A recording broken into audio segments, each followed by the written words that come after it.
AP assembly సమావేశాల్లో deputy CM Pawan Kalyan Panchayati Raj నిధులపై సంచలన వ్యాఖ్యలు చేశారు. గత వైసీపీ హయాంలో పంచాయతీ నిధులు పక్కదారి పట్టాయని అసెంబ్లీలో డిప్యూటీ సీఎం పవన్ కళ్యాణ్ తెలిపారు.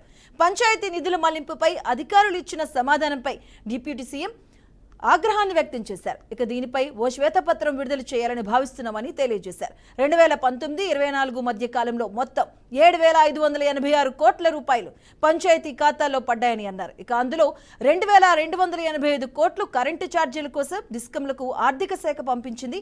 ఇక దీనికి ఎవరి అనుమతి తీసుకోలేదు. ఇక అలాగే పంచాయతీరాజ్ అవకతవకలపై సుదీర్ఘ చర్చ జరగాలి అని అసెంబ్లీలో పవన్ ప్రసంగించారు.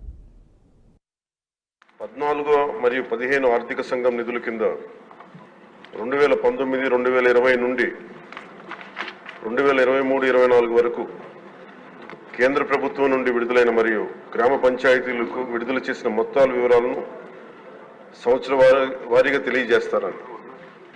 అధ్యక్ష, సంవత్సరాల వారీగా గ్రామ పంచాయతీలకు 14 మరియు 15 ఆర్థిక సంఘం ద్వారా 2019-20 నుండి 23-24 వరకు విడుదలైన గ్రాంట్ వివరాలను ఈ విధంగా తెలియజేస్తున్నాం. అధ్యక్ష, 14 ఆర్థిక సంఘం 2019-20 ఆర్థిక సంవత్సరంలో కేంద్ర ప్రభుత్వం ద్వారా విడుదలైన మొత్తం 2,336 కోట్ల 56 లక్షల. అధ్యక్ష, ఆంధ్రప్రదేశ్ ప్రభుత్వం ద్వారా గ్రామ పంచాయతీలకు విడుదలైన మొత్తం 2,336.56 లక్షల. అధ్యక్ష, మొత్తం 14 ఆర్థిక సంఘం 5వ సంవత్సరానికి 2019-20కి 2,336 కోట్ల 56 లక్షల. అధ్యక్ష, అదే ఆంధ్రప్రదేశ్ ప్రభుత్వం ద్వారా కూడా గ్రామ పంచాయతీలు విడుదలైన మొత్తం 2,336 కోట్ల 56 లక్షల. అధ్యక్ష, ఒకటి, గ్రామాల్లో పారిశుద్ధ్యం సరిగ్గా లేకపోవడం, పారిశుద్ధ్య కార్మికులకు నెలవారీ వేతనాలు చెల్లించకపోవడంతో అనేక గ్రామ పంచాయతీల్లోని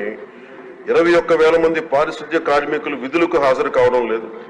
తమ పనిని కొనసాగిస్తున్న దాదాపు 23,000 మంది పారిశుద్ధ్య కార్మికులకు చెల్లించాల్సిన బకాయిలు 103 కోట్లు ఉన్నాయి. అధ్యక్ష, ఇంకా పెండింగ్ లో ఉన్నాయి.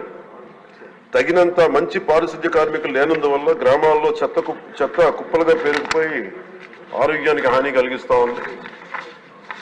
తాగునీరు సంబంధించి అధ్యక్ష, రెండో అంశం, మోటారు మరమ్మతులు చేపట్టకపోవడం, పైప్ లైన్ లీకేజీలు, నీటి క్లోరినేషన్ మరియు నీటి సరఫరా కార్మికులకు చెల్లింపులు చేయకపోవడం మొదలగు కారణాల వల్ల నీటి సరఫరా పథకాలు కూడా నిర్వహణ దెబ్బతిన్నాయి. అధ్యక్ష, అలాగే మూడవ అంశం, వీధి దీపాలు. గ్రామ పంచాయతీల అనుమతి లేకుండా ఆంధ్రప్రదేశ్ డిస్కాంలకు చెల్లింపులు చేసే నిమిత్తంలో నిధులు ఎక్కువ భాగం మళ్లించడం అయింది. ఎల్ఈడి వీధి దీపాలను వెలిగించడం మరియు నిర్వహణ సరిగ్గా లేనందున అనేక వీధి దీపాలు పనికి రాకుండా పోయాయి. గ్రామ పంచాయతీలకు ఎన్నికలు నిర్వహించడంలో 2 సంవత్సరాల 7 నెలలు జాప్యం జరగటం, 1/8/2018 తేదీన నిర్వహించాల్సిన గ్రామ పంచాయతీ ఎన్నికలు చివరికి నిర్వహించడమైంది. మరి ఎన్నికైన సంస్థ 2021 మార్చి నెలలో బాధ్యతను స్వీకరించింది. కేంద్ర ప్రభుత్వానికి రెండో అంశం అధ్యక్ష, కేంద్ర ప్రభుత్వానికి గ్రాంట్ ట్రాన్స్ఫర్ సర్టిఫికేట్ అంటే వినియోగ ధ్రువపత్రాన్ని ఆలస్యంగా సమర్పించడం. మూడవది, గ్రామ పంచాయతీల బ్యాంకు ఖాతాలను గత ప్రభుత్వం ఉద్దేశపూర్వకంగా పిఎంఎఫ్ఎస్ ప్రభుత్వ ఆర్థిక నిర్వహణ వ్యవస్థతో ఏకీకృతం చేయలేదు. దానికి అదొక కారణం.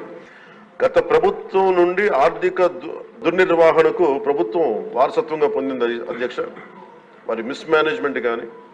అలాగే అందువల్ల రాష్ట్రంలోని గ్రామ పంచాయతీల ప్రస్తుత ఆర్థిక స్థితి యొక్క వారసత్వాన్ని ఈ ప్రభుత్వం తీసుకుంది అధ్యక్ష. మరి సకాలంలో నిధులు విడుదల వీలు కల్పించడానికి మరియు గ్రామ పంచాయతీలు పటిష్టపరచడానికి కూడా రోడ్ మ్యాప్ని రూపొందించడం అవుతుంది అధ్యక్ష.